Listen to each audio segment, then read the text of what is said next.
This is Real Sports Talk, Rumack and the Greek, featuring Billy the Greek and Stormin Norman Rumack, brought to you by the good people at Costa and Carpets for Life. Thanks for tuning us in. It's Stormin Norman Rumack, and to my right, Sakis, the Greek. So we're thrilled to have you with us tonight. We got a full show. We're going to be in the second half hour talking about the NFL, the NHL. Maple Leafs seem to have corrected themselves. And, of course, the Buffalo Bills losing to the New York Jets. And Billy's Phillies. That for sure is going to be a look. He's not wearing his Phillies shirt, but never mind. We'll talk about that later. We're going to talk some footy. World Cup soccer getting underway in Qatar in the Middle East on the 20th of this month.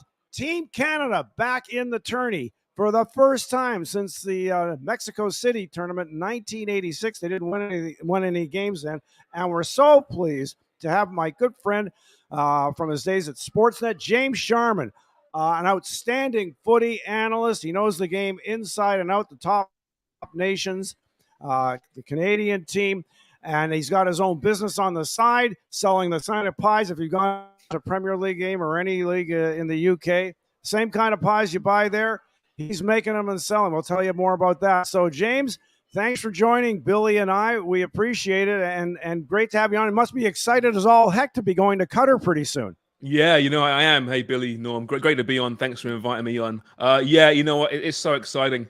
It really is. This is a wide open World Cup, and the fact that Canada's there for the first time in 36 years, quite honestly, it's irrelevant what they do there. I mean, we have expectations, obviously, but it's just seeing how the game's grown over here in Canada the last number of years. This is a big tipping point for them, I think, for the game in this country to really become mainstream. So, yeah, it's going to be a lot of fun and experience, given that it's in Qatar. I'm not quite sure what to expect, to be honest with you, but the football at the very least will be outstanding. All right, so Billy, go right ahead. How you doing, James? Pleasure to have you on. Yeah, you too, Jimmy. Billy, sorry. Always, you know what, from afar, I always enjoyed you. You know what? The thing that I would love to master, for professional pursuits rather and otherwise, even, when I'm mingling around the bar, I love to learn how to your accent, man. I would. Do you think, honest to God, you think you can teach this? Can you open I wouldn't want to, mate. I wouldn't want to teach it. Christ, I mean, it's of all the accents to choose. I don't know, man. There's better ones out there. Listen, it got me a missus. It got me a wife, I suppose. It didn't hurt. But let's get to the elephant in the room. Obviously, you're a footy guy, man. But the reason I brought you, I don't know about Rumack, is given the fact that our beloved Toronto Maple Leafs have won 3 consecutive games. Has that inspired confidence in James Sharman in terms of their potential Stanley Cup pursuits this year? Yeah, I was starting a new website, Get Rid of Marner Now, and I've put that on hold for a while. He's playing better, but yeah, you're right. Absolutely, they're back on the bandwagon, fellas. Whoops. They're going to be all right. They are. They're going to be okay. It was a bit of a treacherous stretch there for a while, but I'm feeling pretty confident once again. They'll break my heart come the spring. All right, James. So let's move on to the footies. You mentioned Canada-wide. People are excited. We got to love what Coach John Herdman has done with his team, much as he did similarly with our women's national footy team. And this team, they won CONCACAF, surprised people by being first in the group, surpassing Team USA. And, of course, a lot to be excited about. Anyways, so with the likes led by Alphonso Davies of Bayern Munich. So the point I made in previous shows about Canada and the World Cup, considering we're going up against the likes of heavyweights, teams that could win the whole thing, Belgium and Croatia in our group, I said on this show, look, as much as I want my Canadian team to win, I think, James, if they could get a draw against Croatia and Belgium, I would be obviously. If you had a draw, would you parade? Yeah, almost. But seriously, I mean, these are heavyweight nations with world-class players, like Mocha. Modric. Yeah, sorry, I cramped on the game on the name. And Kevin De Bruyne, one of the top 5. Players. Yeah, absolutely. So Luka Modric, who's a magician with the ball, and Kevin De Bruyne can play for anybody. And then Thibaut Courtois and that, Mateo Kovacic, who I know well from Chelsea. Thibaut Courtois. But Kovacic has been a superb midfielder, both defensively and now even moving the ball forward. So am I right? If Canada were to get a draw against Belgium and Croatia, would you see that, as I do, as almost like a victory for Canada? No, I couldn't agree with you more. If Canada comes out of this World Cup having got even 1 point against either of those two teams, for me that might be arguably their greatest result of all time. To go to a World Cup, the biggest stage in world sport, arguably, and to play Belgium and or Croatia, who are, legitimate World Cup contenders. I know there's question marks about Croatia's age and Belgium is the golden generation, a little bit tarnished. Now, I don't buy that one bit. These are legitimate forces, stacked, oozing with world-class players. To get a point for Canada, little old Canada, against one of those nations would be just incredible. And I tell you get a point against one of those two teams in the first two games, you then play Morocco. Now, listen, Morocco's a really, really good team, very similar to Canada. But now we're talking perhaps a win will get you through to the next round. So, it's a mulligan, right, for John Herman this time around, fellas. I mean, it doesn't matter what Canada does. They got there. The way they got there, just bossing CONCACAF, winning it in first place. That was the story in many, many ways, the journey. So that was huge. But to get a point or potentially be in the conversation to progress to the next round, man, I can't even envisage what that would do to the Canadian sporting narrative. It would be fantastic. Excuse me, James, I'm a bit of a novice, so probably, obviously, I'm a sports guy, so I know a little bit about everything. 2004 European World Cup champions, the Greeks. When you're talking about miracles, they do happen, apparently. Now, the question that I have for you, make me understand now. Use whatever parallel you want. What is the difference between those 12 Canadian men and the 12 lining up for Belgium? Is this like kind of would it be like a USA, a Ruzioni miracle on ice? Give me a comparison as to the difference between those 12 men. And is it like a little piece of it our Canadian inferiority complex when we think that what's going on the other side of the pond is vastly superior to what's going on here? I know I put a lot on your plate. Yeah, See no, if that's you right. can't sift through. No, they're good questions. They're good questions, actually. To begin with, so the 26-man rosters, squads for these World Cups, okay? So Belgium have 26 players, Croatia 26 players. Out of Canada's 26, I would say, well, one for sure, maybe two players would make either of those two squads. All right. So Alphonso Davies would make both Belgium and Croatia's 26-man squad. In fact, he'd probably start for both those two teams. Jonathan David, the young striker from Lille in France, might make the squad. Certainly in Croatia, he would. They're not that strong going forward. Stefan Eustáquio might make a midfield potentially in Belgium, perhaps. But really, it's one, maybe two players. That's how many players on both those squads are superior to the Canada's teams. All right, they are world-class players playing in the biggest clubs in the world. That's where they're at right now. So for Canada to beat or get a point against one of those two teams, it really is AHL, NHL. Really, in some regards. Yeah, that's a good comparison. All right, so. Okay.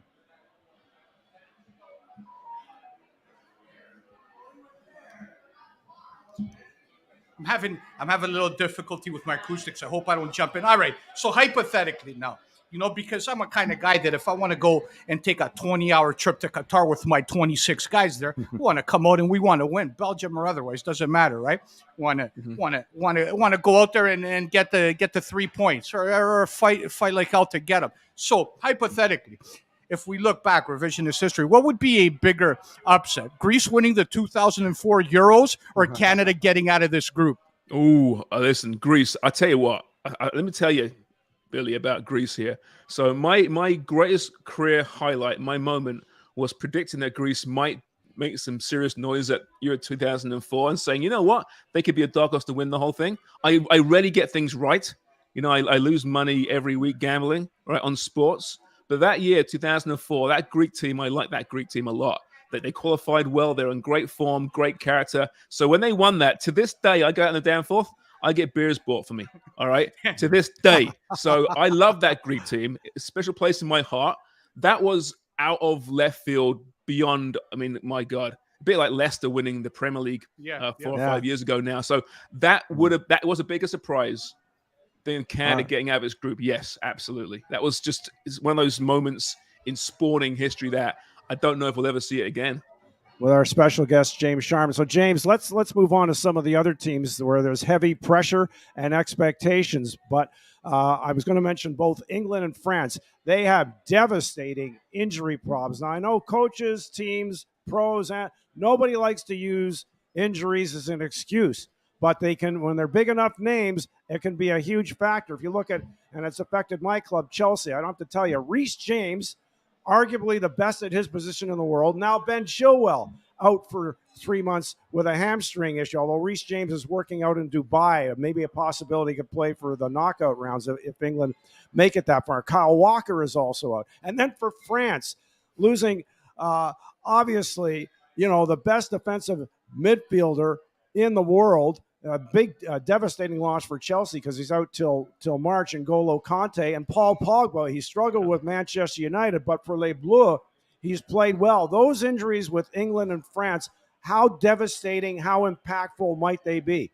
Yeah, I mean, depth is going to be so important in this World Cup, and it's because what they've done is because it being in the winter over here, which makes no sense. They've had to condense the seasons, right? The domestic seasons. So they're cramming all these games into a shorter period of time. So you're getting all these injuries and these soft muscle injuries, which are just, causing numerous injuries. In France, losing Paul Pogba and N'Golo Kanté, that's their midfield too. They're the guys that led France to the World Cup in 2018. Very, very important. That being said, France is, for me, the deepest, maybe outside of Brazil, the deepest team at this year's World Cup. So maybe it was time for a transition anyway for them in the midfield. And you're going to see Camavinga and you're going to see Tushmani getting in there. These are really, really good midfielders, younger midfielders who are going to make some real noise at the expense of Kanté and Pogba. So France, they'll be hurt. And they have been inconsistent throughout the last year or so, France have. But they're going to be okay from a talent standpoint. We can get to the mental side of things because France could implode in that first group game, or they could win the damn thing, right? Sure. England, you mentioned Reece James. To me, that's huge. I mean, if he's training, that's great. I don't know if you risk him, even for a group for the knockout stage. He would have started. He was the in-form wide player for England up until that injury, playing either in the right of a back three or as a wing back. That's a huge loss if he's out. Kyle Walker's very questionable right now. And Ben Chilwell, who no one talks about, Norma, and I know you watch him a lot. He's a great player. And just coming off an ACL injury, just got back and then did his hammy, and almost the same day as Alphonso Davies. Now, thankfully, Alphonso Davies' hammy is very, very minor. He'll be fine. But these are big losses, and England's depth isn't the same quite as France.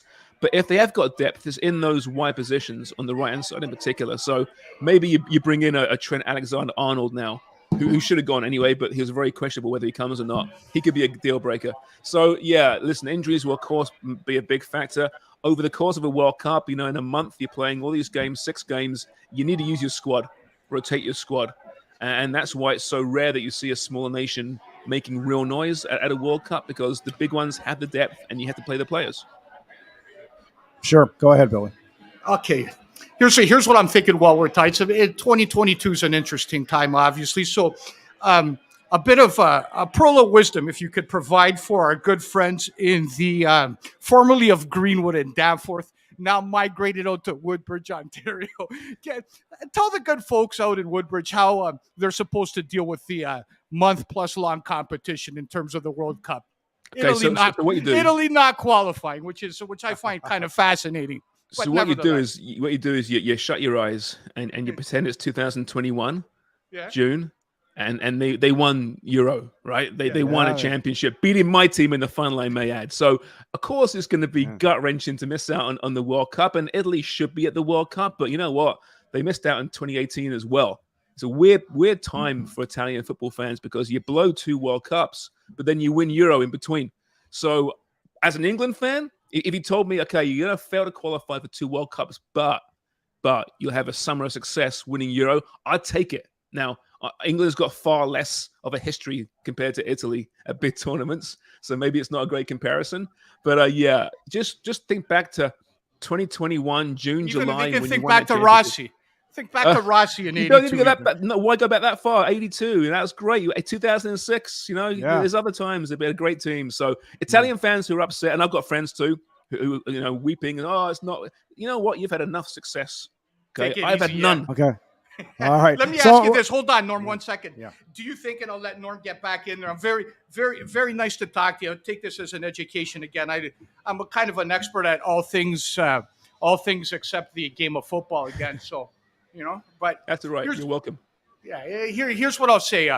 Do you think that, given the fact that Italy's not qualified, do you think the whole qualification system, having small countries, having that, even CONCACAF, do you think the qualification system for future World Cups needs to be revamped, predicated on this, on the Azzurri not being at the party? No, because it was just their fault. They had a really bad group phase, right? They should have won those games. They were the best team in their group. They had chances to win and progress. They blew it. Simple as that. And I like the fact that every now and again a big nation will fail to qualify, and maybe a small nation gets their opportunity. It's good, right? It's the same teams every single year. It gets a little bit redundant, right? A little bit boring. So, No, listen, there's no perfect qualification. There's too many countries in Europe in particular. South America's got the best qualifying. It's amazing. It's one table. Everyone plays everyone twice. It's brilliant. There's no perfect way of doing it, but I'm fine with the way it is. And you know what, guys? I mean, as of 2026, there'll be 48 teams, right? 48 teams at World Cups. So, if you fail to qualify with 48 teams, you don't deserve to be there. Okay, so James, let's move on to some of the other teams. You talked about the depth with Les Bleus for France. So Brazil is absolutely loaded. Maybe it's going to be their turn, maybe not, but there's no questioning the talent on that team. They've got the passion. They've got one of the biggest followings in the world. And I'm curious to know, about your view of the team in its entirety. And how surprised are you, James Sharman, to see, as I've seen with Chelsea, Thiago Silva, he's the captain of Brazil, Thiago Silva, for God's sakes, at age 38, he's playing like a man 10 years younger. I mean, I don't know. It's like maybe he'll end up being like the Gordie Howe of football. It might be a little bit of an exaggerate, but how shocking it for him to play at that level on a pressured club like Chelsea at age 38. I'm glad you mentioned him, because when Chelsea signed him a couple of years back, I figured, well, good signing, veteran player, last, couple of years of his career, let him get some big game experience, but he's kind of done. And here we are now, and he's going to start for Brazil at the World Cup. He's going to lead that team, and he's playing some of the best football of his life. He really is. He's fantastic. He's one of those guys who just doesn't age. He looks younger each year when you see him play. It's a really great story, and he is just like, he may not be the face of Brazil, because that would be Neymar. But for those that watch Brazil and have watched Brazil for many years, he's become really the most important member of that squad for what he's done for that team. And he might well bow out at a World Cup as a world champion. I think Brazil have a very good chance of winning it this year. They are just, like you mentioned there, Norm, just stacked up front in particular. I mean, you could question perhaps their wing backs, their fullbacks. Maybe their midfield isn't quite as, say, quality as an Argentina or a France, even in England, maybe. But going forward, when you can pick any of Neymar, Vinicius Jr., Jesus, for example, Richarlison. Exactly. Martinelli's in there now as well. They're just stacked and are a team. As much as Neymar's the absolute megastar on and off the field, but they're very much a team. And I think Brazil will go a very long way. I've got them actually in my most recent endeavor at a bracket, and it changes each time I do it. I have them playing Argentina in the semifinals, which would be, yes, please, let's see that, shall we? So, yeah, Brazil, one of those teams, right? They're like the anti-Maple Leafs. When they put the Brazil shirt on, they grow in stature, and they play above themselves, right? As opposed to the opposite. And that's what happens when you put on that Brazil kit. And this team, watch them. They're going to be fun to watch. I want to give James some love to our friends from Africa. Senegal was spectacular in winning the AFCON. Ghana is also in there, Morocco. So I'll ask you, but especially Senegal and Ghana, do you think they might have a chance, or maybe more than a chance to be a Cinderella and knock out some favorites? Norm, every World Cup, we talk about the African teams, and will this be the year they make the real breakthrough? and it just doesn't really happen. You have some nice stories. Ghana a few years ago now, were a great story. They had their hearts broken by Uruguay and Luis Suarez and the handball off the line. Remember that one? Cameroon back in, was it 86, 1990, I think it was, with the Roger Miller, and they got to the quarterfinals. It was just brilliant to watch. But overall, they disappoint. So I look at the African clubs this time around. I don't think Ghana will be a factor, but Senegal is a really good team with some star players. Koulibaly, Sadio Mane of Bayern Munich and formerly of Liverpool. That's right. James. Yeah. Sorry, I just lost you for a second there. The connection. I don't know. I hope I'm not talking over you. Let's get back to the Canadian squad. So if Sharman is the tactician and he's putting together the game plan, how to compete against these clubs, what do you do then, Sharman? Do you stick, like, how many guys are you allowed in soccer? 12 on the 11. pitch at once? 11. All right. Yep. So sneak out a 12th guy and stick them all in the box and play a New Jersey style defense. Is that the way Canada goes? Or given the fact that they got some youth and speed up front and some skill, does the skipper just let them loose and let them play their game? How would you handle this tactically? No, John Herdman dictates his tactics per the game he's facing. Now, if you look at them compared to the top two teams in the group, Croatia and Belgium, Canada actually matches up quite well against them. And that Canada's strength is their pace out wide, right? With Tajon Buchanan or Alphonso Davies, right? They're some of the quickest players in the world, right? So they'll sit and they'll defend and absorb and then break. And that's how they'll try and get to Belgium and Croatia. And they can defend well. They've shown that throughout qualifying. A good defensive team. Against Morocco, it might be more wide open. I mean, these are two very similar teams. But yeah, you won't see like the left wing lock, for example, out of John Herdman's team. You're going to see a team that's organized and disciplined. And they will at times sit deep, but they will break with great pace. And that's how they're going to win games. If they get out of this group, they'll do it that way. And they've shown it throughout qualifying against Mexico, against the States, how good they can be doing that. Okay. Yeah. All right, James, one more thing to get at, and then I'll let Norm get in there. I got a little bit of, I don't know you that well, so I can't ask you for money. Got a little financial problems, nothing too big. I owe about $200,000 in mortgage. That's what I owe too. You know what? I'm going to be in a homeless shelter by next week, but nevertheless, give me something. Give me something to kind of, I don't know, go get my last $200 or borrow something from Money Mart. Give me 10-1 at the World Cup, man. Give me 10, 11-1 in a World Cup winner, if you don't mind.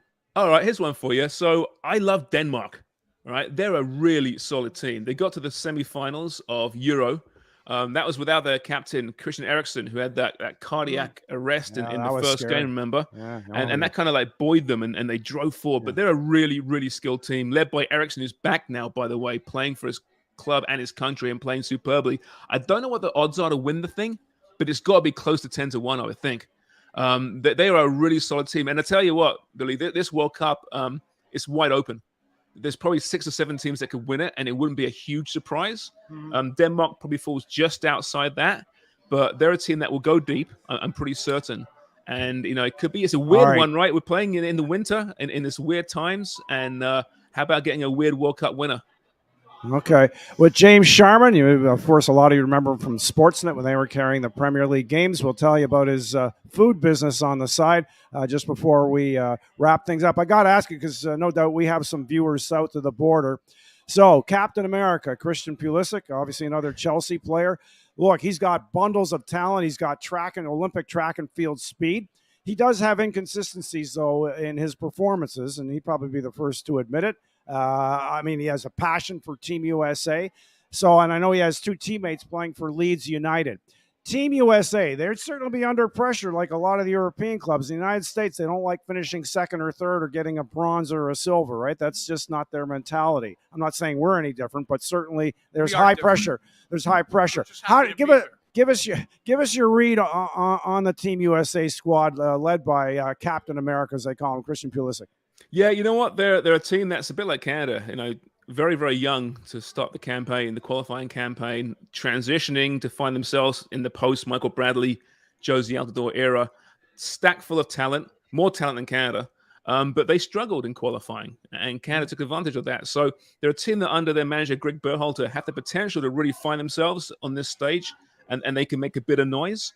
But so far I haven't seen enough of them, and haven't seen them do it on a consistent basis to say they're going to be, anything more than we usually see for them, which is maybe a team that might sneak into the round of 16 and then crash out, maybe a quarterfinal.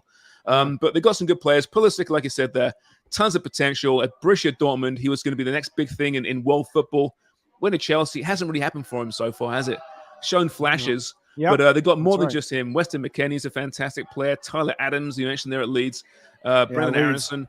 They're a good team. They're a very good team in a pretty good group for them, right? They're in England's group, and they should England should win that group with Iran, USA, and Wales. But USA and Wales for that second spot, I can absolutely see a good battle there, actually. So the States might find themselves in knockout football if they can get it all together at the right time. By the way, I just before Billy jumps back in, Wales, about the inter-UK rivalries, the Scottish, the English, the Irish, and the Welsh. When it comes to footy, they love to just stomp each other and embarrass one, and especially would Wales love anything better than taking a notch out of the England belt, eh? Hey, listen, think about the match day, Norm, where it's England against Wales and it's Iran against the USA. Oh, right. There could be some smoke there, I think. That could be a good but hold one, on, James. What you're suggesting is there's going to be limited USA flags going downtown Iran and beeping. Possibly. Not in Iran. Billy, but... it's possible they may not sell too many stars and stripes in Iran. there is that possibility. Okay, let me ask you this question. We got a viewer that's chimed in. And he asked, so I'm just going to ask, to get these guys involved, to feel like we care about them, all we care about really is the sponsorship, making a few bucks, but whatever, right? You know how it is. Anyways. 100%. So John asked, and let me try to get this right. I used to be able to have 20/20 vision. Now, anyways. He goes, is Fonzie healthy? I don't think he's referring to Arthur Fonzarelli. No, different one. Right. Who's this Fonzie guy, and is he healthy, and does it matter? This one hasn't jumped the shark just yet. He's going to be around for a while. No, this is Alphonso Davies. He's by far Canada's best player. He's world class, maybe the best left back in world football. He's up there, certainly. And he pulled up lame in the second half of Bayern Munich on the weekend with a hamstring injury. And, of course, Canadian football world just kind of went hushly, deathly silent. But it turns out it's a minor strain. He's going to miss the next 2 games of Bayern Munich, which is good. And then he should be okay for Canada. John Herman's saying that the timeline has him healthy in time for Belgium. But it's a hammy, right? These things do strange things. But yeah, Fonzie will be just fine. I'm very confident. If he's that good, and again, I've watched bits and pieces, and that guy's laser quick with decent handles too. If he's that good, can a guy in soccer, footy, whatever you want to call it, can a guy in soccer put a team on his back? Like, are we talking about like an NFL squad where you got 11 guys? Can one guy of his caliber just put a team on the back and get them through qualification? Is that even possible? Well, the thing is in soccer, right, is low scoring, as all the detractors will tell you. It's low scoring, not too many chances, a bit of class, a moment of quality can win you a game, right? And he's the kind of player that can provide that. He's not a goal scorer, right? He's actually a defender by nature, but he will play further up the field for Canada. Can he put a team on his shoulders? Sure, he can. The difference with Fonzie in and out, and Canada qualified with an injured Fonzie, right? He didn't play that many games in qualification, but they still qualified. But when he's in there, other teams are terrified of him, and they'll play Canada differently. So Croatia, who are quite creaky and aging at the back, if they're facing a Canada without Alphonso Davies, there's a very different beast compared to facing Canada with Alphonso, where they'll be absolutely fearing him and being very, very pragmatic in their approach. So it's almost the mental side of things. I think having him in the team is almost more important than actually the footballing standpoint. All right, so James, let me ask you a two-part question. One, as much as you can, of course, you mentioned there's probably 8 or 10 teams that could, win. Not so surprisingly, a couple that may be a bit of a surprise. So as we stand right now going into the tournament, considering the injuries, who would be, as we speak right now, your so-called Final Four? And secondary to that, we mentioned about the great job John Herdman did with the women's team previously, and now with the men's team taking to the top of CONCACAF. If things go well for Canada, meaning they really make things difficult for Croatia and Belgium, maybe even somehow get to a knockout round, can you see a Premier League team for example, checking out, maybe considering Coach Herdman to be a manager? Norm, I think this guy could be one of the stars of the World Cup. If Canada play well, even if they don't qualify, but get a result somewhere along the ways, his charisma and the fact that the British media do kind of dictate the global narrative with football, they will love him, right? And they'll jump all aboard. Who is this English-sounding coach from Canada? Who is he? And they'll educate their audience who this guy is. And John Herdman, listen, he's a really ambitious guy. I'm sure he has ambitions to one day coach a club overseas, back in Europe, maybe back home. Now, of course, they're hosting the World Cup, aren't we, in 2026? So that's a big lure, of course, and he's contracted through that. But yeah, absolutely, there could be some rumors. Maybe not, managing a Premier League team just yet, or a big club in the Premier League, but I can see his name being mentioned absolutely with some decent sides, and that could be his future. As far as the bracket Final Four, like I said, it will change every time I talk about it, but my most recent one had Brazil, Argentina on one side, and then I believe it was France and Belgium on the other side. Wow. With Belgium getting to the final against Argentina. That's what I'm going with today on whatever date it is. It could change by tomorrow. Wow. Okay. Cool. See what happens. Go ahead. Go ahead. I got. Okay. All right. So you jumped in there. You cut me. You know what? You know how difficult it is, James, to work with a borderline Hall of Famer like Rumack, and especially because he's got half a brain when it comes to soccer. He doesn't know much about it. I can't get a word in. He's a Chelsea fan, right? Right? So I'm going to ask you. I'm going to ask you. I try my best to squeeze in there with a comment or two. So tell us something from a personal perspective. All right, soccer is what it is. Obviously, I grew up with, you're a young guy, good-looking guy too, and I don't mean anything by you. Got good hair. But anyways, I grew up, I'm a sports guy, like through and through, right? I just happened to do this. I don't know why. Some guy just pulled me out here and said, you know what, give it a shot. It was a couple of years back. Anyways, let me ask you a question. So you're on a huge platform. You're on Sportsnet. Like, people know you all over the place, like loved and respected, at least by me anyways, from afar. How did you handle the Sportsnet stuff from a personal perspective, like losing a job? And especially when you look and you see that some of the guys on TV that they have, man, like, and I'm going to tell it to you, and I'm not kissing your ass. That's just the way I feel. They couldn't shine your shoes, man, some of these guys that do that. When you watch it and you realize, you know what, you're on the other end of the stick, how did you handle that emotionally and moving forward? Any bitter feelings?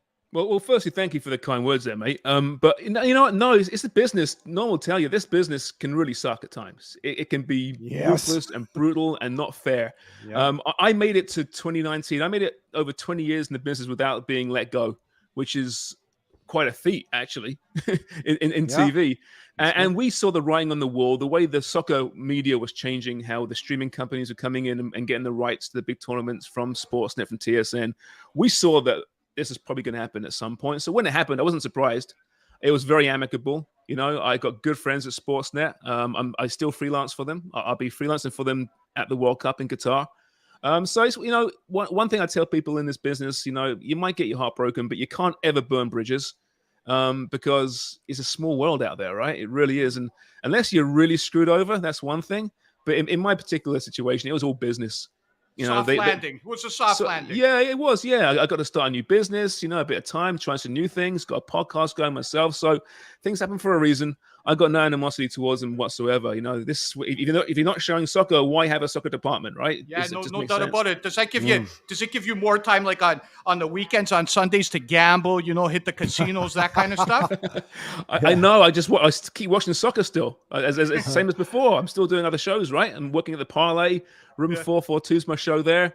I've got my podcast, 30 Prime. So I'm still having to watch football. My weekends are still dominated by that bloody sport.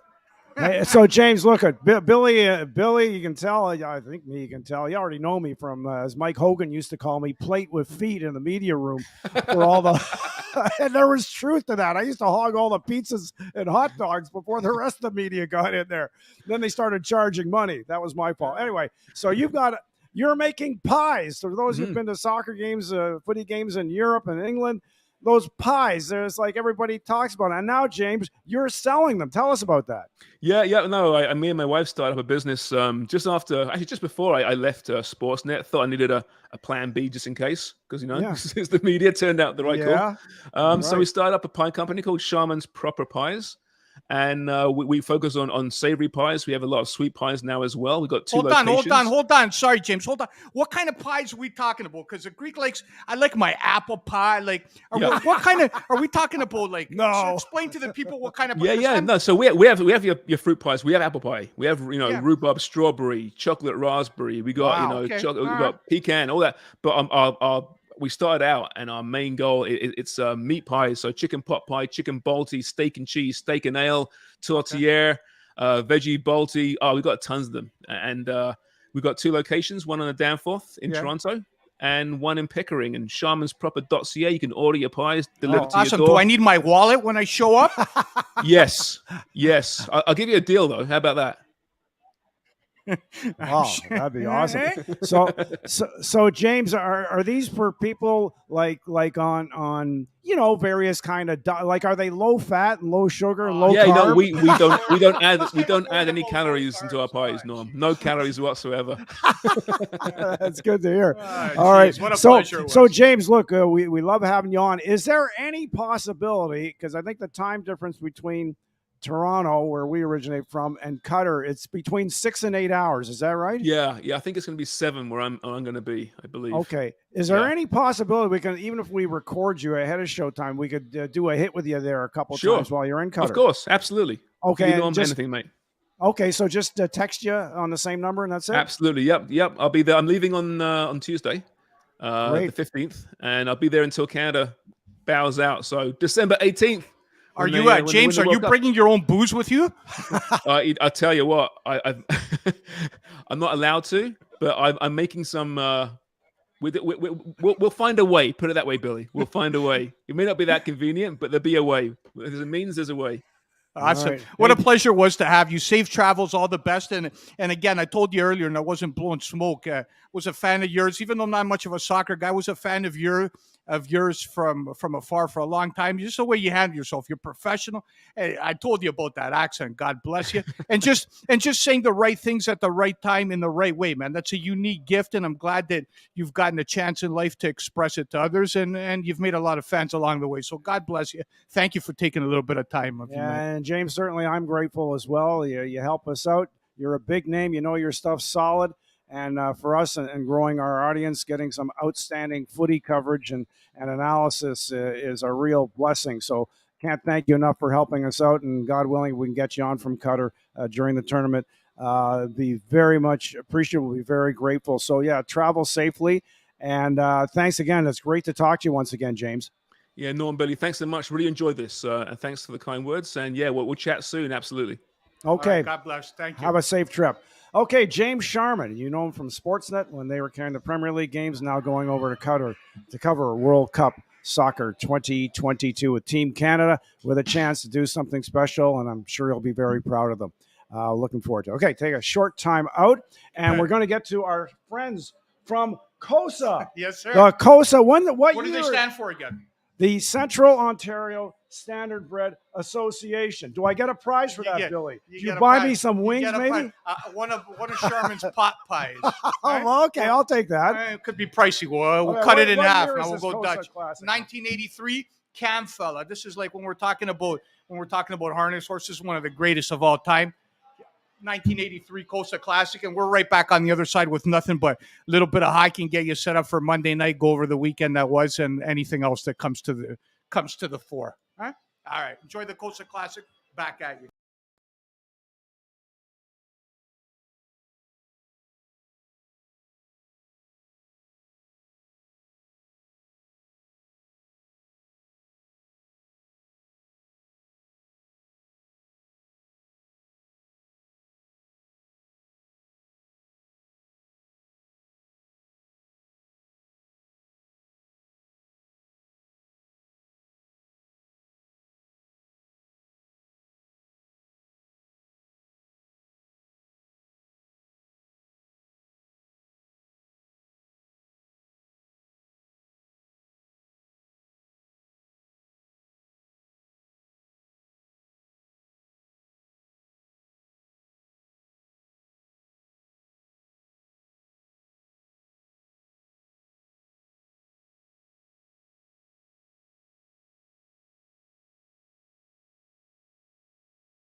By now, you know the name Cosa TV, an industry leader producing unique, high-quality digital content promoting harness racing in Ontario. Features, virtual programming, live events, and more. Cosa TV has it covered. Follow our social media channels and be sure to subscribe to our YouTube page to view the latest content. And if you're looking to bet your favorite Ontario track, check out hpibet.com. Cosa TV, taking Ontario racing global. Welcome back, everybody. Stormin on Rumack, Billy the Greek, George Atsakis, and thanks again to our You great love sponsor. to say my last name, eh? You enjoy it, eh? You know, that's why I went to Syracuse to learn love how to to say it. enunciate names of all different backgrounds properly, Billy. So do I get a prize for always getting your name right? I mean, that's I don't know if you something. get a prize, but it's kind of like when you say it and you hit it like in such an accurate tone. I'm somewhat impressed by you, and that's hard to- rare. It's rare Okay. indeed. Anyway, speaking about impressed, so we sat here last week, obviously. Yeah. We'll get you guys set up with the NFL today. Had a good weekend, 4-2 over the week. 30. What's that come to? That comes to 31 and 22. And I'm still not happy, but it's still pretty good. Get you set up for the. I think I got this one on the money tonight, so we get you set up for that in about 5 minutes late. But last week we came on here, right? Leafs were coming off that West Coast trip. Yeah. Right? Remember? Yeah. You Yeah. and the shows preceding us and everybody else. You mean the Gooch? Kerry Goulet. Kerry Goulet, love the Gooch. Handsome guy, good guy, love his Yeah. program and love what he stands for and who he is. Yeah. But when it comes to hockey, he's got half a brain apparently. Oh, Billy. You guys are telling me Come on. I told you, relax. You told me 6 games into the year. Yeah. You want to fire the coach. What's wrong with this? What's wrong with that? I didn't say fire the coach. hold I on. said they need Other to- people did. Other people. I heard it. What do you think? I'm making it up? Maybe. Here. So Not me. do 3 rather impressive Yeah. victories over Yeah. the Philadelphia Tortorella. Say that 5 times. Led Flyers. Uh-huh. The Boston Bruins. Yep. We'll get to that situation in Boston. And a the bit too. Carolina Yeah. Hurricanes. Does Norm Rumack have anything he wants to say in regards to addressing Well, the Greek? they can.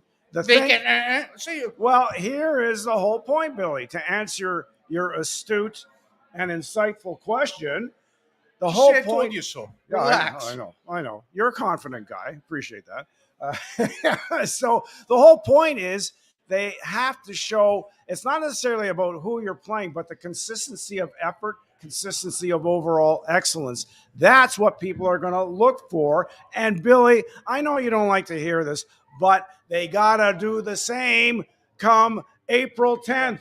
That's what everybody in Leafs Nation, James Foley's group, thank you, James and Leafs Nation.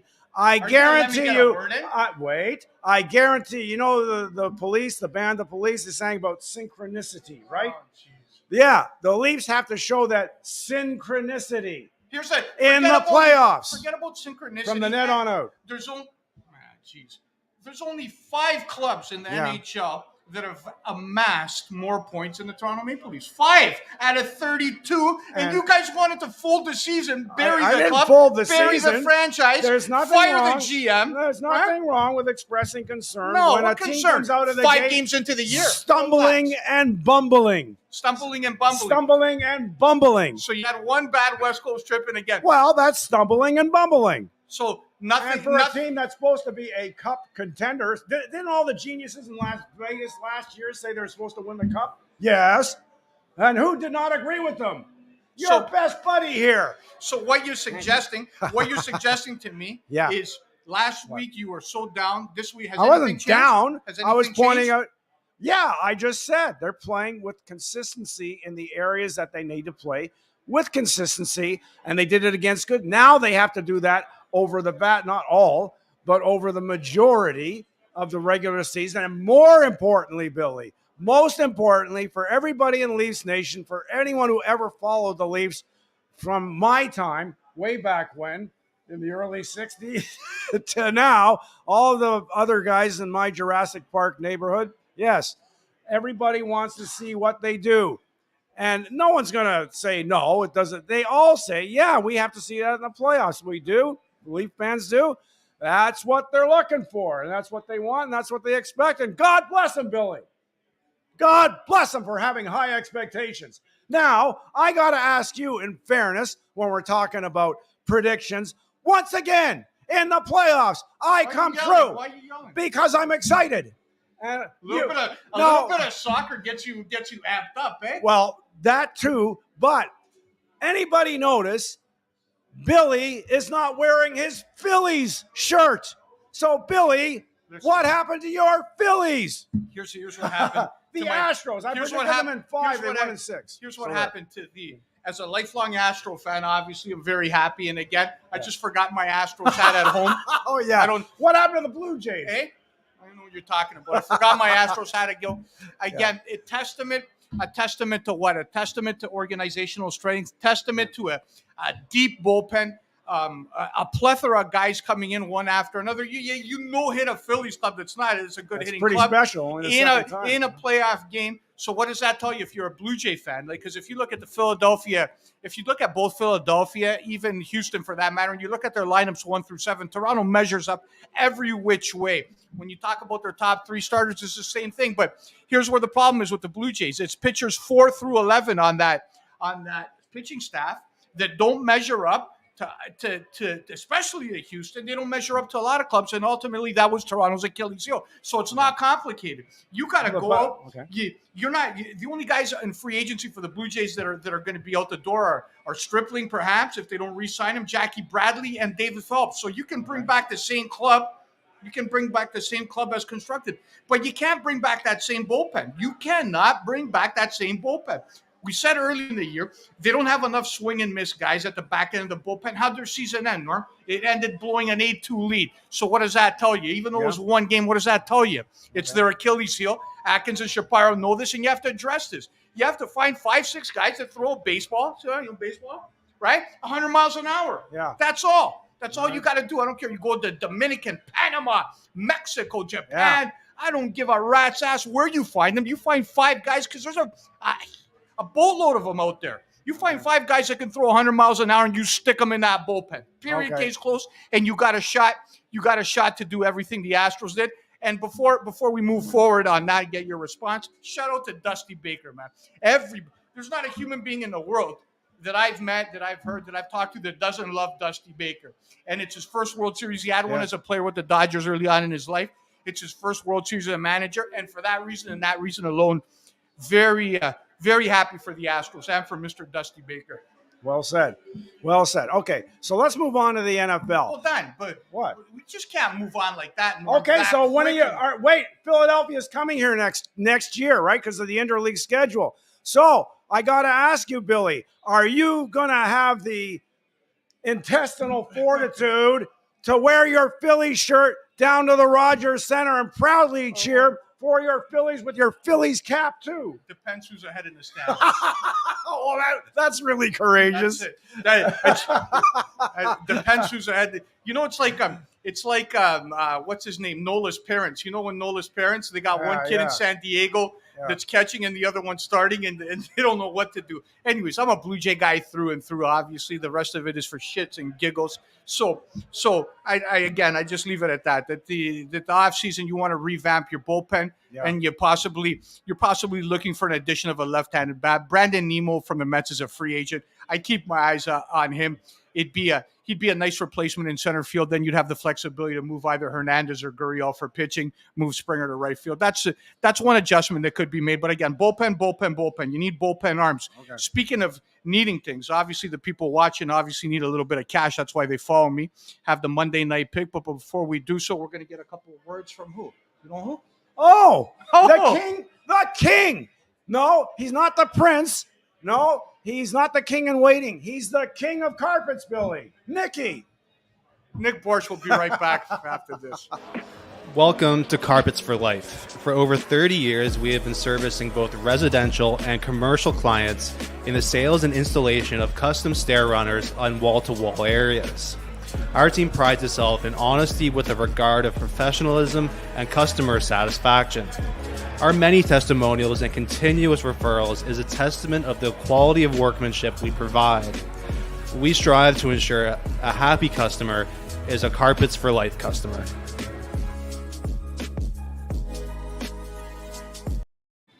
Our buddy Nicky must be overall pretty happy with his Habs. Les Tricolores.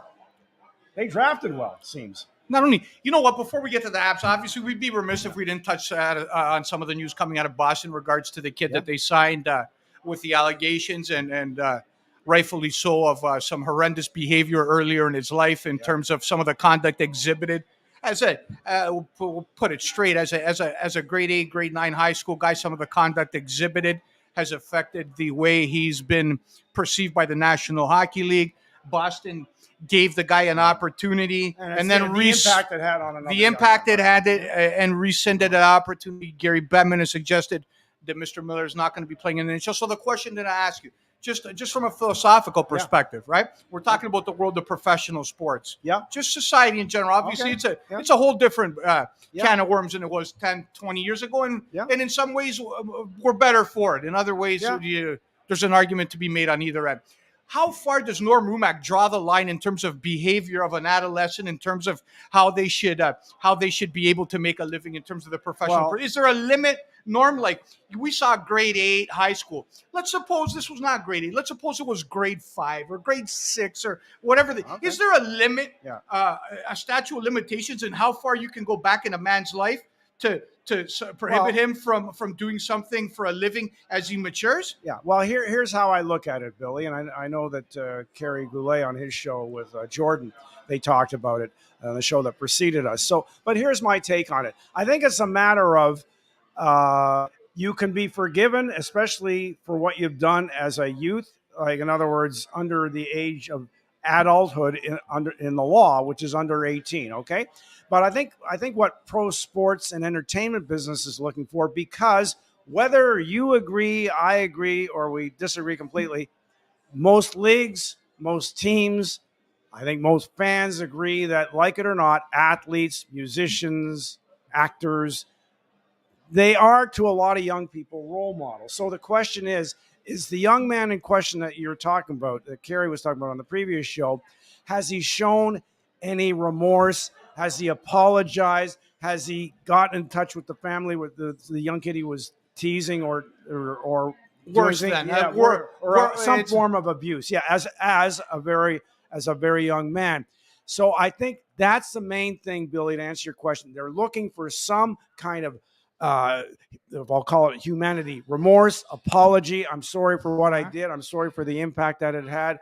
I wish I could change it, but I'd like to do things now as an adult that I can help others to not do the same as I did. That's what I think they're looking for. Okay, I don't think that's unfair. No, it's not unfair at all. But here's what I'll say: Have you or anybody else other than press clipping from his lawyer heard the young man speak? Has he addressed anybody? I haven't. Have you looked him in the eyes? Have you heard any kind of sincerity? How can we make a character assessment of somebody based on actions from 10 years ago when he's a high school kid? All right, it's egregious, and I'll be the first to say it. But I think that the league, I assume, and I could be wrong, I assume they haven't seen either contact.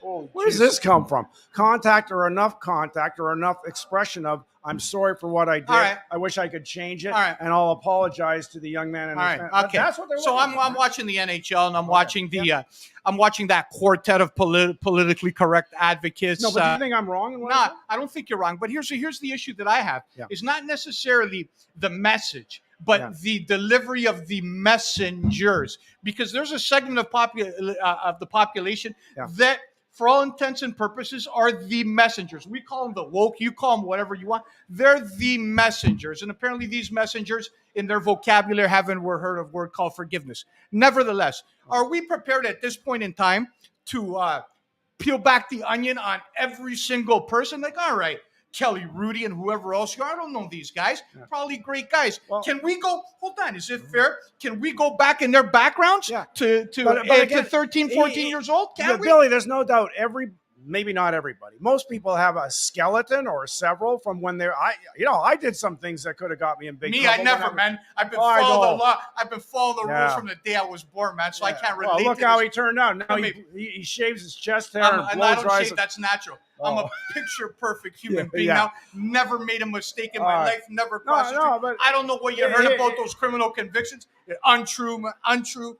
I'm getting a part of So, it. so anyways, here's the thing. Like, after my media career ran out of time and money, so I went into security. And once they tell you there, they say, yes, you can still. Now, I don't have any priors. In fact, my whole. You didn't get that. What happened? Hold on. What happened to that beef in college? The indecent exposure beef. Well, Dropped? You're full of a word that starts with SH and ends with T. Eh? I was the You worst. beat that one, eh? You beat the rap, Rumack, eh? No. With the trench coat in the pocket. Here's full of the candies. only thing I've ever had in my entirety as a human Don't being lie, Norm. on this planet. There might be a cop watching. No, Don't lie. I'm glad cops used to listen to my show. Yeah. So there. So Anyway, you're spotless, you're saying? well, the only Don't make thing the Greek hire in my investigative entire team. time, and now being at the dinosauric Jurassic Park age of 67, Billy. You spend 6 days a week in a titty bar.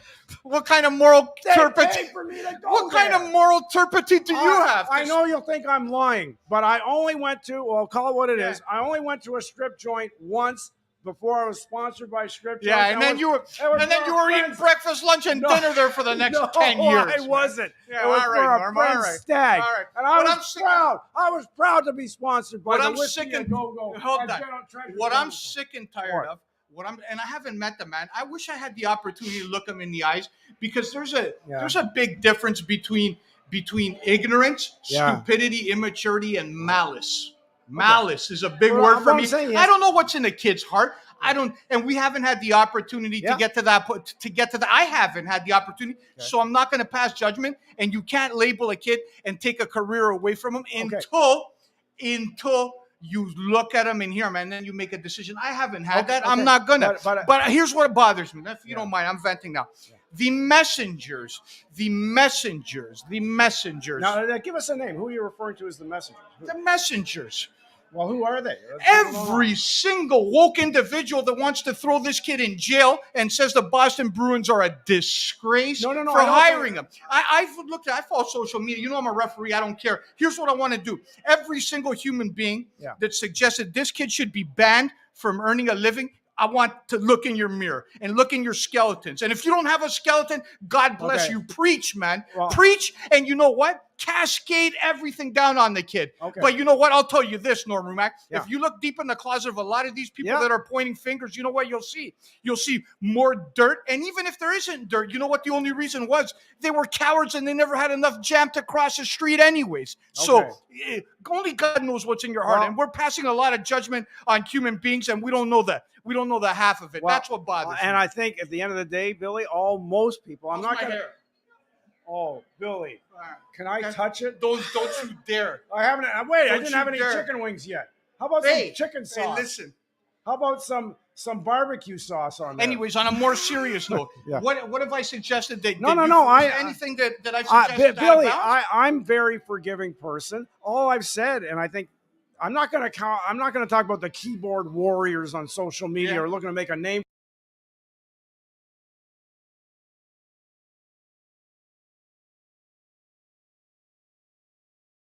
Little, I'm talking about not size-wise, but in terms of toughness. If you're tough, say something you'd say to the person. You're going to break your hand. You're at an age your bones are getting brittle, Twin Dragon Kung Fu. Calluses. You're almost 70, man. Hands break easy at that stage in life. I don't want Wayne to chase me out. So Wayne, he owns the all right, the bottom line. So I'm not going to karate chop. How far are we? Hold on. I'm going to ask you a question. We're at the bottom line downtown Toronto, right? Beautiful place. How far is the Hockey Hall of Fame, would you say? It's a Josh Allen throwaway. All right. So if me, you, and our producer Jordan and the two young ladies over here, if we went to the Hockey Hall of Fame together, right? There's about 500 plaques. If we went and we did background on grade 8 behavior and those 500 plaques, right? How many plaques would there be left? I don't know. Take a guess. Okay. Do you think there would be 500? Well, wait. I'll admit I was a bad boy. All right. Do you think there would be 500? So where do you draw the line, man? No, but Billy, I think all these people, forget the keyboard warriors. I think most people, all I would ask from this young man, and I haven't met him, I just vaguely know the story, is just do something to apologize for what you did, to show remorse. And I think that's what most people are looking for. So. Lady, can I get an ashtray, please? An ashtray? You got smoke in here. What do you mean? So yes, there. it's fine. Really, Yeah. How the laws have changed. You know what? This used to be a beautiful country when I can come in a bar, have a cigarette, talk a little sports. Now, you know what? I can't even piss on the street without getting arrested. This is you shouldn't be pissing. What's the matter with you? I don't. Sometimes you gotta go. That's Don't tell gross. me you never pissed on the street. No. You've never pissed in your life on the street? No, I once went in Jordan, the woods. have you ever pissed on the street? No. There's an honest guy. Not on the street. No, I'm being honest. I did. I used to take out canoe trips for my You are one of God's favorite So, children, eh? The only thing you're worried about is when you have to answer the call of nature in the woods. If you're sitting, you got to dig a little hole. And, you're freaked out a little. You got these spiders and centipedes. And, it's like, oh, my God, where are they going? What are they doing, right? And then, God forbid, if Mama Bear and Baby Bear come along and you're squatting there, Hey, hold on. You squat when you piss? I didn't say I didn't shit, say man. that. I said if you have squat. to squat. Squat. I know how to. Can I say it? I know how to urinate. So do you I squat? learned that. Yeah, for the right occasion. Yes. So to urinate, What do you ask me this crap for? I don't think know. anybody cares. To urinate, this guy squats, man. So I was going to move on to the NFL. What do we got? 2 minutes? 30 seconds? We'll go 6 minutes extra. Okay, whatever 6 the minutes. case Okay. is. So hold on. You urinate, and you're in the bushes, and you squat on your knees, so nobody sees you. I didn't say it. You're a weirdo, man. Weirdo. You're twisted. What happened to you, Billy? It's like I don't know, man. I'm a you've human never being. obviously been on a canoe trip. Yeah, obviously. Because in a canoe trip, if you're going on a real canoe trip, there's not a Johnny. You gotta piss. There's You not gotta a piss Johnny in the on river. the job little shelter. You go in the woods. Off the canoe? And you. What do you do? Swim to the Well, woods? if you have to, you jump into the lake. So you don't pee in the lake? Sometimes. Yo, all right, man. Well, you've never been on a canoe trip. You don't know what it's like. I know what it's like What to are be. you going to do? Sit in the canoe and piss with other people? Here's what I know what it's like. I know what it's like to be leaving limelight and fluid at 2:30 in the morning, and I got to piss in an alley, man. Fluid. I know what that. You got. Yeah, I'm a city slicker, Norm. I can't. Yeah, I don't get into it. I know Anyways, where Fluid is. You know where it's one Fluid of those is. nightclubs. Yeah, you know about that stuff too, you old bastard. All right, here. So how many Speaking girlfriends of, did you meet? it's countless, man. Countless. A countless array of. Why don't you write a book about that? About the countless. Nah. It's a great At title. this point for in it, time, The Countless. it's a tear fest. So man. we were eventually going to talk about the NFL. Yeah, another old bastard in Tom Brady. They're remarkable. Yeah, eh? remember one of our topics was, does Tom Brady still have it in him to pull a shock the world, and maybe the shock of all time? Nah, you talking Super Bowl? Well, at least go into the postseason and win a couple of games. I know he hasn't got Gronk. He hasn't got that kind of receiver. But right? here's what he's got. He's got better than Gronk. He's got better than Gronk can ever imagine. You know what he's got? Ask me, Greek. What is he at? Greek. What is he at? What has he got that we haven't got? Man, I can't speak for you, man, but for me, just about everything. But but in a more serious note, you know what he does have? The ability to play football in the weakest division in the history. It's not the NFC East, mind you, a powerhouse. Yeah, the weakest division in football is the NFC South. Yeah. So with that one win over LA, guess who's in first place in the NFC South, Norm Rumack? Yeah, Tom Brady. They're tied on wins, aren't they? 4 and 5, but they beat them head to head. Yeah. So the point of the matter is, just the fact you're in a division like that writes the story for itself. So Brady's going to get one home playoff game as champions of that division. And you know what? Given all the adversity that's piled on this guy, right? Yeah. Some of it's self-inflicted, obviously. What kind of moron leaves just a bunch of... Anyways, whole different story. Maybe... You're talking about his divorce. Hey, whatever, man. He had it pretty good, Tom. I don't know. Stay at home for a little bit. Why you have to play football at 50? But whatever. Guy's a competitor. Do not, for 1 second, disbelieve that he's got a big chip on his shoulder. You know what? He's grinning his teeth. You saw the emotion when he hugged Leftwich That's after what that I'm win. saying. Would you want to be the defensive I'll tell you coordinator what on he the wants. other team? I'll tell you what he wants. For a variety of reasons, right? Yeah. He wants this bad. Yeah, that's he what I'm wants saying. this bad. And you know what? A guy that's beaten the odds before, especially with the circumstances being what they are in that division, you wouldn't bet against him. And it would be just a miraculous culmination to a story if he can go one more time as a champion. Do you believe that to be the case? I don't know. Well, can it be? I would never bet it. Remember our friend, Rudy?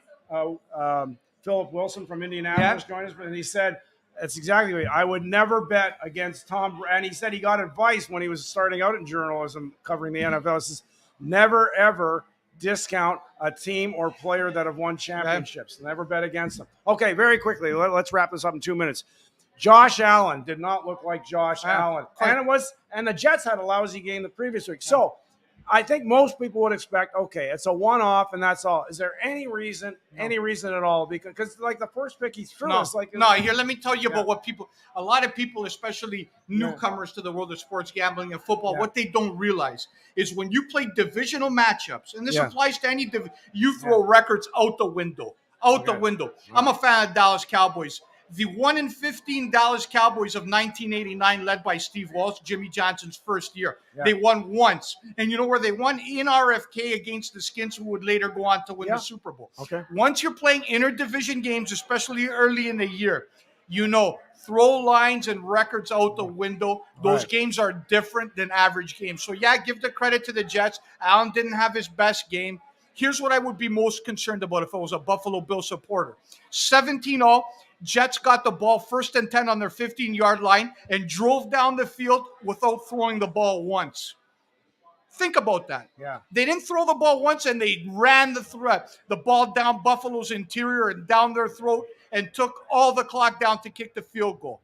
That concerns me. Not the loss, but the fact is, how did you let somebody steamroll you? And if the Jets can run through you in that situation with the game on the line, who's to say a club like Tennessee with that big monster, you saw him play Kansas City, won't do that to you in the playoffs? So that could be Buffalo's Achilles heel moving forward, is their inability to plug the middle and to get off the field in that situation. One quick follow-up before we wrap it up.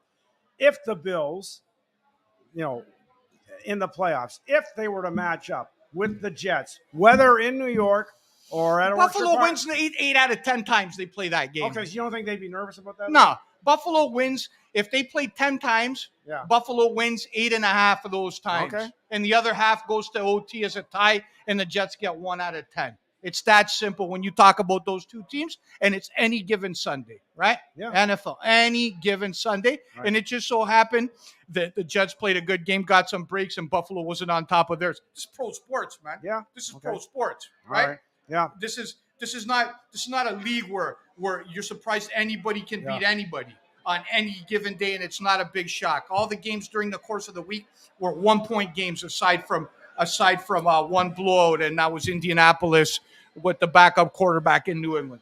Right. So games are nip and tuck, right? And you can't really tell who's who and what's what. Buffalo's still a shot, but you just saw it. The whole world just saw what their Achilles heel might be. We're talking about comparing them to Blue Jays earlier, Norm. That's Buffalo's Achilles heel. If they're to lose down the road, 2 things are going to make them lose. Can't stop the run and Josh Allen turnovers. Those are the 2 things that are going to prevent the Bills from breaking that Lombardi-less streak. All right. Pretty accurate there? Right on the money, right? What do you think? I'm just good looking. I'm a fountain of information, pal, here. That's why tens of thousands of people, I only see 2, but tens of thousands of people watch him fall. The legend here. 3-2. And finally, Monday Nighter, Norm Rumack. Yes, I got the goods. Pay attention, Jordan, and going to your account because I got the goods today. Baltimore, no doubt about it. 1.5 point, maybe they're 2-point picks. I don't know. What's the line in Baltimore? We're going to get the line right now. We're going to get you the information. I'm going to spoon and feed them a winner today. 1.5. 1.5. So in other words, if you're playing that game and you like Baltimore, you just get the extra money and you take the money line. Baltimore has a big game today. They got playoff aspirations, whereas New Orleans doesn't. Lamar Jackson goes off today. Make the final. I'm looking for a lot of scoring there. Make the final 33-20 Baltimore Ravens. Norm, you're on board with the green? Yeah, I'm going to lower it a little bit. I'm going to pick the Ravens to win by a converted touchdown. Give us a score, too, for those of you out there that want to take advice from somebody that's never gambled a penny in his life. Go ahead. No, I actually have. You have, eh? But don't tell them. Well, in the strip joints, they made you gamble. No, they didn't, actually. Did they make you do anything you weren't comfortable with? No. Actually, he says. No, the girls, you should see for my birthday in 1999, the girls called me up on stage, and they brought me a cake. Holy jeez. You didn't have a conniption or any cardiac events? No, I didn't have to blow out the candles or anything. They just brought me a cake and they fed it to me. Anyway, it was very nice. Life was good once upon a time, eh? Well, I mean, it wasn't that long. It was like 20 years ago, and the girl. I still got pictures. Yeah, I still got pictures. I bet you do. You want to and see them you sometime? look at them for 8 nights a week. No, I don't. Oh, I have a man. nice social life that you aren't aware of. Yeah, absolutely. And also for those of you watching, whether you're watching for the first time or tuning in a little bit later on the reshares, thank you for your support. Thanks for watching. We'll do Thanks our best. to our sponsors, Kosa and Nikki, the king of carpets himself. Yeah. And of course, the Bottom Line Restaurant. They take good care of us. So thanks to Wayne and all the great staff. And Jordan LaRoche. Yeah. If Jordan had a U in his name, he'd be Jordan LaRouche, like Pierre LaRouche. Did I ever tell you, Jordan? I went to a Leafs Penguins game in 1976. I had some friends in Pittsburgh. So Leafs. Cut it Penguins, off. Cut it no, off. No, this is a great story. Cut the show This is off. a great story. Cut the show off. Let's go never home. mind. This is like with your all that political stuff you talk about. Cut the show off. No, don't. Billy will regret it for all time. This is a great story, Billy. You'll love it. Hurry up, man. Get it out in 30 so seconds. Leafs and Penguins. You know what the promotion was that day for the fans in the arena? Win a date with Pierre LaRouche. So I asked Motor City Smitty, because he knows Pierre LaRouche. I asked him, like, you don't know if they pick a name out of a hat. What happened? Who won the date? And what if? I'm just saying, I'm not passing judgment. I'm just saying, back then, 1976. So if they pull the guy's name, could the guy go out for a beer? Like, it's supposed to be win a date. Okay, and what happened to I don't know. I'm waiting for Motor City Smitty, our friend. for the response 40 years what later? happened? I didn't win it. You didn't get None it? of my buddies wearing leave. We didn't Did you win draw it. in for it? No, but I thought they just like pull your ticket stub or something like that. And they didn't even announce So the you winner. couldn't even get lucky then, eh? You couldn't even get a Well, little no, beer. I'd go out for him with a beer, and Sure, Norm. Yeah. It's Pierre LaRouche, he was a great hockey player. Doesn't matter what you would. Norm, times have changed. It's okay. It's okay, pal. Anyways, man, enough of this silly business. Thank you guys for watching. We'll see you again next Monday night, same God time, bless. same place. See you later.